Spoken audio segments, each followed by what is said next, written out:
This is Global Order. I'm Hindol Sengupta. Turbulent times in Bangladesh, and joining me today is Ambassador Veena Sikri. Few people know that country better than the ambassador who served in that country. We want to talk to the ambassador about the tumultuous times in Bangladesh. Ambassador, welcome. Thank you. Thank you for inviting me. I want to begin by asking you, Ambassador, when you saw that helicopter lift off and cross into Indian territory, what were your first thoughts about what future lies ahead for Bangladesh? It was a most unexpected moment. I would say that in the 24 hours previous to that, it was building up, I would say. And there were many who were talking about the fact that would former Prime Minister Sheikh Hasina be able to survive this onslaught? But I think the critical factor we have to look into is that how did it happen? How did it come to pass? And how did the situation, which was absolutely fine, I will explain it in a minute, how did this situation go so very wrong? Um, I would like to, at this point, say that way back in 1971, March 1971, uh, I want to remember March 71 to draw attention to the strong patriotism of the students of Bangladesh and how they have always been a voice in Bangladesh as opinion makers, as dynamic participants, and so much so that on 25th March 1971, when Yahya Khan, Pakistani leader Yahya Khan, had come to Dhaka for talks with Sheikh Mujib, and then he abandoned the talks and surreptitiously left Dhaka and went back to West Pakistan. He authorized the army to begin their Operation Searchlight, which was their genocidal operation. And their first two targets were number one, Sheikh Mujib, arrest him and take him back to West Pakistan, and second, attack the students of Dhaka University. So the students were the first target of attack, and the intellectual, the students, and so on. So right from then, the students have had great respect. Their children got reservation. Of course, millions of other Mukti Joddhas also who participated. There was 30% reservation. Now, under the Awami League, let us fast forward to 2018, when there were students' riots, because by the time, of course, a new generation of two generations of students have come and gone, many generations. In 2018, the students opposed the quota. And Sheikh Hasina's government accepted that. She supported the students and abolished the quota. So for 6 years, there had been no quota in Bangladesh. So again, Sheikh Hasina's government and the students were on the same wavelength. They were on the same page. In June of this year, June 2024, when the riot came back again, because the High Court decision in response to an appeal by somebody else, the High Court said, no, we will reverse the ban and we will restore the quota. But Sheikh Hasina went to the Supreme Court. And in going to Supreme Court, not only she made the case that she wants to go back to the abolition of quotas, but students groups joined her in that appeal to the Supreme Court. So again, the students groups are with her. Now, students groups today, I must say, there is not one structure. It's an amorphous group. They are coordinators. There's no leader. There are coordinators, 60, 70 coordinators from different universities, different groups, and they were working together. So some of them actually agreed with her and went with her to the Supreme Court. And on 21st July, the Supreme Court gave a decision that pleased everybody. That, they said, okay, only 5% quota for freedom fighters' children and 2% others. So I would say that the quota reform movement as such had achieved its targets and there was no problem. But in the meanwhile, must draw attention to the fact that in the meanwhile, on 14th of July, I don't know whether you know, you must have heard about that press conference which Sheikh Hasina had on her return from China, her visit to China. And I would like to come back again to a visit to China, because the way she was treated there, that was another point that gave an indication of who is behind all of this. So in that press conference, she was asked about the quota and the student movement, and she said that yes, we have abolished the quota, we are supporting the abolition of the quota, but of course it is true that the quota was given for children of freedom fighters, and this is the correct thing. It will be given to children of freedom fighters and not to children of Razakars. So for a short while, with the students, there was a misunderstanding that are they being termed as Razakars. I think that misunderstanding was removed very quickly, but the damage had been done in the sense that the Chhatra League, the Shibir, the BNP, student being, they all came onto the street. And I think the quota reform movement was completely taken over by the forces of the Shibir and the BNP and others. It was no longer an original and pristine quota reform movement. And we know in the history of quota students movements all over the world, mostly if the students are on their own, things peter out. There's a discussion, there's an agreement, and things just peter out. But if you have political forces coming in behind students, it's very volatile. It creates havoc, as you know. And I think in this case, this is exactly what has happened. Now, whether Sheikh Hasina was aware of the dangers or she did not give enough attention to the dangers, certainly the army was called out. The army was called out, and there were people died in that. But as we know, day before yesterday in the Daily Star in Bangladesh, it actually there was a story that in the original violent movement, not in the last 3 days, but the original 204 students, people, individuals had died. And the Daily Star did a study of that and said out of those 204, 53 were students. And the rest were police personnel and civilians, individuals, political party. They were all there. So it shows how even then, as of Sunday, it was clear that the students' movement was no longer pristine and just restricted to the students. And then when the army was again called into action, they did not want to cause any more deaths among the students. They did not want that people should die or there should be an army firing on their students. So they wanted to control the situation, but that could not happen because the students refused to listen to the curfew. They came out in lakhs on the streets. There was a security perimeter. So all this was happening, and ultimately this is what gave way. Then the army itself told Sheikh Hasina that you go, although the army chief is somebody known to her, appointed by her last month. And then she left. So as her helicopter was taking off from Dhaka and went to Agartala, this is the thought in my mind. And then the plane, the C-130 transport aircraft came from there to Delhi. And whether it's going to be here or go further is yet under discussion. You said a bunch of very important things, Ambassador, and I want to zero in on one of them. One of the things that you said was the student movement was only a part of these protests, and many of the core issues of the student movement, including the reservation, had already been sorted. When I saw quote-unquote students breaking down Bangabandhu Sheikh Mujibur Rahman's statue, it occurred to me, and I want to put this to you, that the Chhatra Shibir, which is, many people in India don't realize that this is the student arm of the Jamaat-e-Islami. This is the Jamaat getting its revenge for 2013 to 2016, when its worst mass murderers were actually tried in Bangladesh and many of them hung for war crimes. This is the Jamaat getting their revenge. Absolutely, you are absolutely right. When I saw those visuals yesterday, I said that genuine students who are patriotic, who want their own benefit and want their country's benefit, they are not going to bring down the statue of Sheikh Mujib, father of the nation. They are not going to burn Dhanmondi 32, which was a house where Sheikh Mujib lived and was assassinated. They are not going to burn down Gana Bhavan. I saw the visuals, the 20-minute visual of Gana Bhavan being destroyed. They were not students. They were not students at all. I mean, yes, Shibir, and we all know Chhatri, Shibir, they really are former students maybe, but now, long past their prime as far as students are concerned. So you're absolutely right. I think this is what has given a clear indication that the people who gave the first primacy to bringing down the statue of Sheikh Mujib, can they be those who are genuine students? And I think this gave an indication also that it is Jamaat-e-Islami and Shibir, which is Islami Chhatra Shibir, which is in control. Very true. The other thing that people don't understand or don't realize today, especially because people don't remember history, is that the origins of Jamaat-e-Islami is the same as the origins of Jamaat-e-Islami in Pakistan.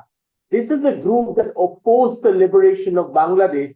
This is the group that supported the Pakistani army, and the war crimes for which these men were tried essentially happened because they were trying to prevent Sheikh Mujibur Rahman and his people from effecting the independence of Bangladesh. That's when this mass murders, and these are the same group of people. Absolutely. They are the Razakars. They are the ones. In fact, I am going back again and again to 1971 because that is where it all started and it seems to have come full circle now.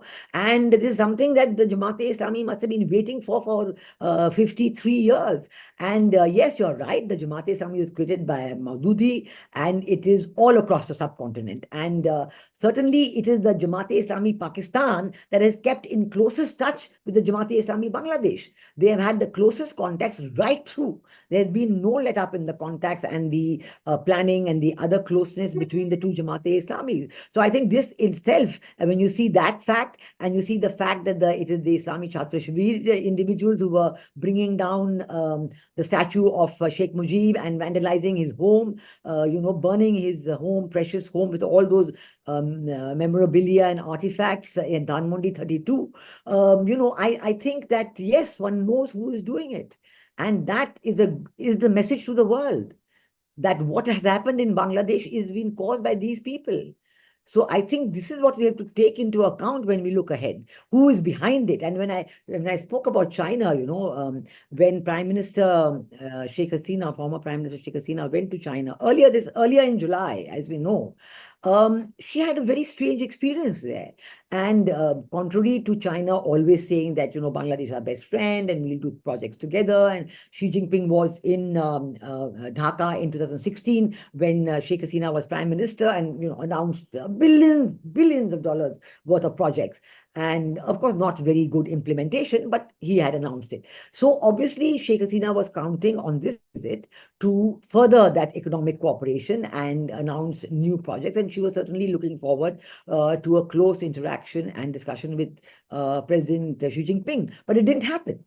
He completely ignored her, did not give her any respect, and there was no economic assistance forthcoming. So much so that Prime Minister Sheikh Hasina had to leave Beijing a day early. Now, that is a very unusual step for Prime Minister Sheikh Hasina, who has always wanted equal, partnership, India and China. The people in her country used to always write about her that she's very successful in this balancing between India and China. Then why was China doing this? And why did China do it? I mean, even refuse to give her meaningful talks. Now, I've been wondering about it ever since then, ever since, last month. And now the answer is there because they had clearly written her off as a potential partner for China, and they were looking at something else.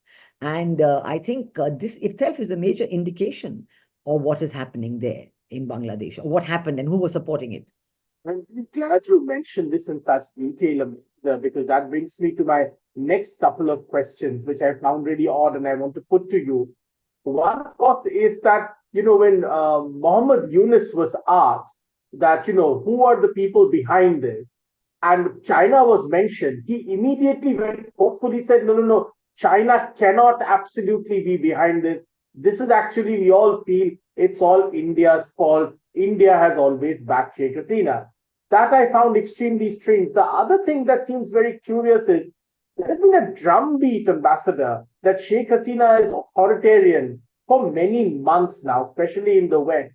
And and we have heard of Chinese seeking access to Bangladeshi ports, the Americans seeking a military base in Bangladeshi territory. All of this is a very volatile mix. And the last point that I want to make is the Jamaat-e-Islami, of course, has always, from its inception, been infiltrated in a sense by the Pakistani Secret Service in Pakistan, by ISI. And ISI's links with Bangladeshi Jamaat is no secret. This is an extremely volatile mix. Explain to us how this may have contributed, in a sense, to Sheikh Hasina's departure. Yes, you're absolutely right that the ISI has been very, very active. Let me begin with the last part of your question. That the ISI has been very active in Bangladesh and they have always maintained their links. They didn't give up even in 1971 after the liberation of Bangladesh. They didn't give up. They were still there. They were still trying to influence matters. They were still trying to round up the other forces and say, okay, come on, we'll do it. And in fact, in their own country, even Bhutto didn't talk about the breakup of Pakistan.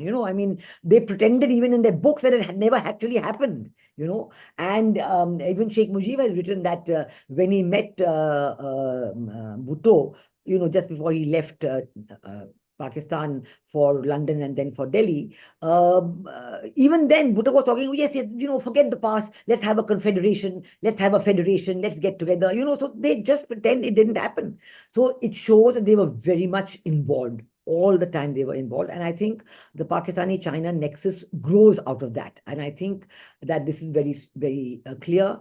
The other aspect that we can talk about, which many have talked about on television programs, that when Professor Dr. Muhammad Yunus is talking about no, China is not that easy, referring to the Western agencies, because many people are saying that it is the Western agencies who were actually against Sheikh Hasina's re-election and even the entire election campaign, and this talk of a participatory election. Now, when the BNP chooses not to participate and the elections go on because of a constitutional requirement, then how do you call the elections non-participatory? The Jamaat-e-Islami did not participate in the elections because they were debarred by a judicial decision, not by Sheikh Hasina, not by an executive decision, by the government, by a judicial decision, because they were debarred as a political party because they refused to accept that the Constitution of Bangladesh is the most superior document of reference, and even their own constitution of their political party comes within the ambit of the constitution of the country.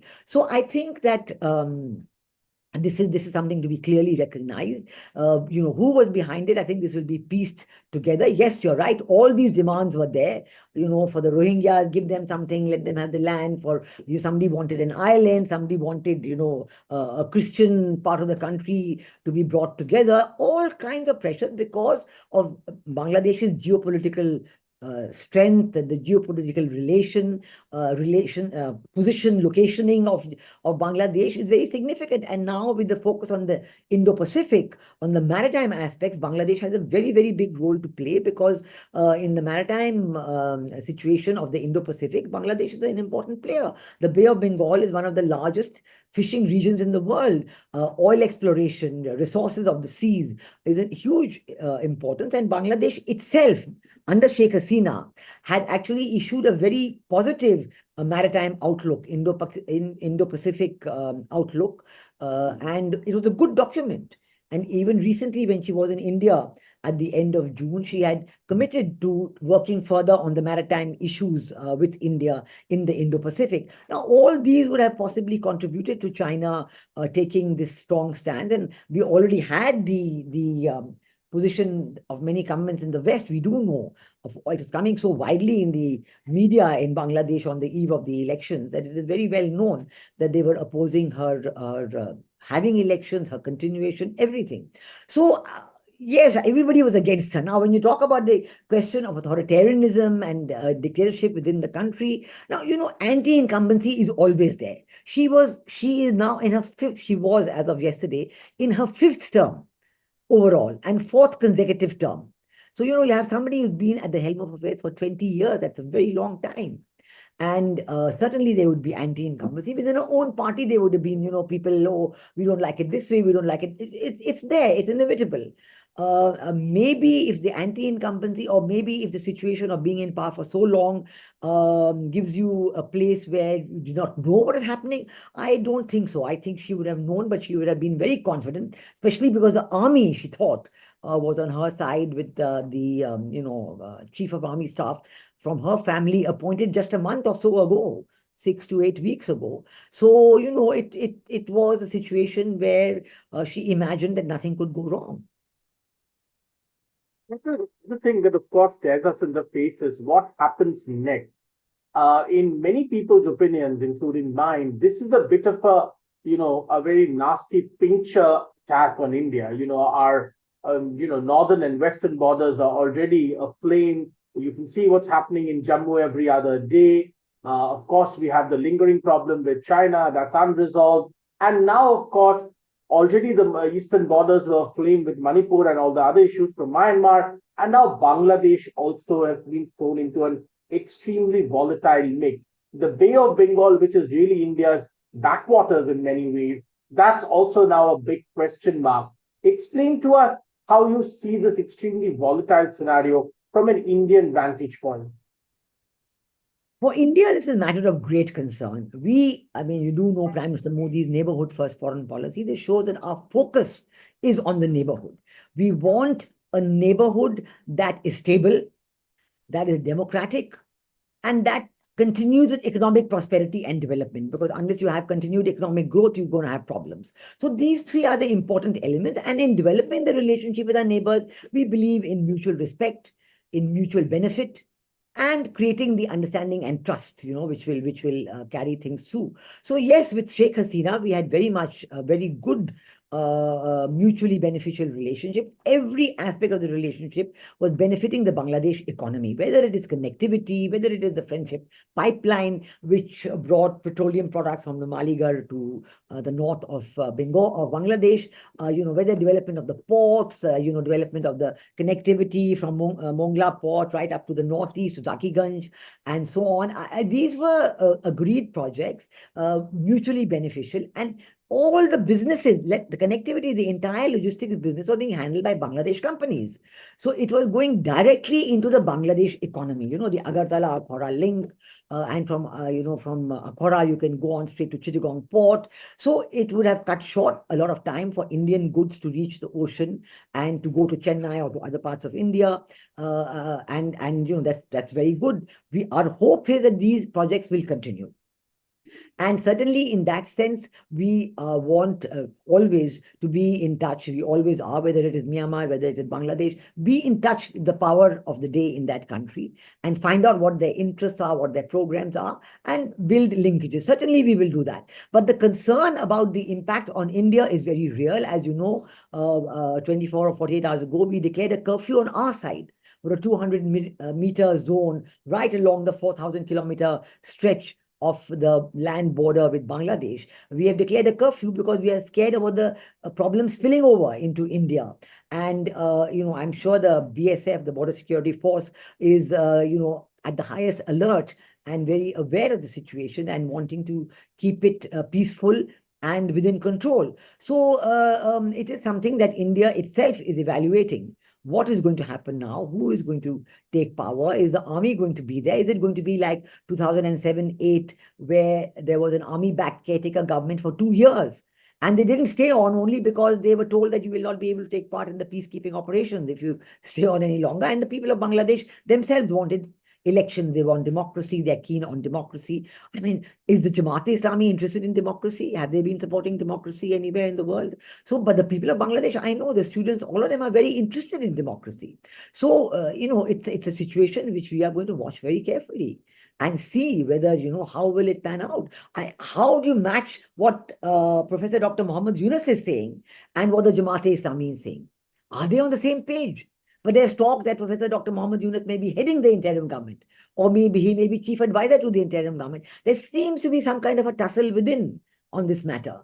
There is no finality in the announcements that have come since the morning today, although it was expected that the list may have been finalized and shown to the president last night, shown to the president of Bangladesh last night. But at the moment, there is no finality on these matters. And we are going, very much watching it ourselves. So, it is a huge event to have happened.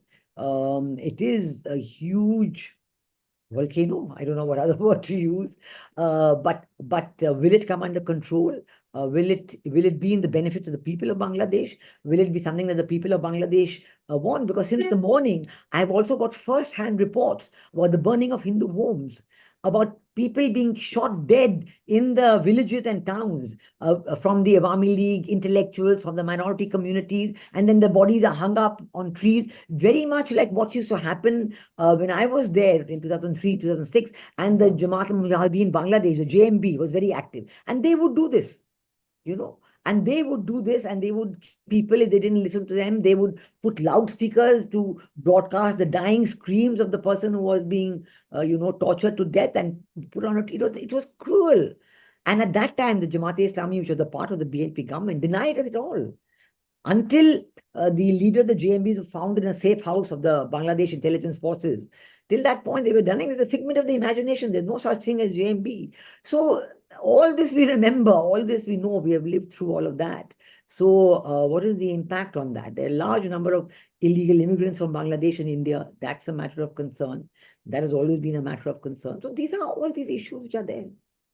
Really glad you mentioned this, Ambassador, because that brings people laughter, that important part of this conversation. This is the big question mark. Who's going to lead the government next in Bangladesh? You know, it almost seems romantic to me that a bunch of students would be able to place Professor Dr. Muhammad Yunus in charge and he would, in a sense, fix Bangladesh. Because actually, the street power does not belong to Muhammad Yunus at all. The street power belongs to the Jamaat, it belongs to groups like the Hepazot-e-Islam, which even Sheikh Hasina couldn't control entirely. They have the real street power. Do you see any scenario that this romantic notion that Professor Dr. Muhammad Yunus will come almost as a Gandhian figure from abroad and be able to solve this mess?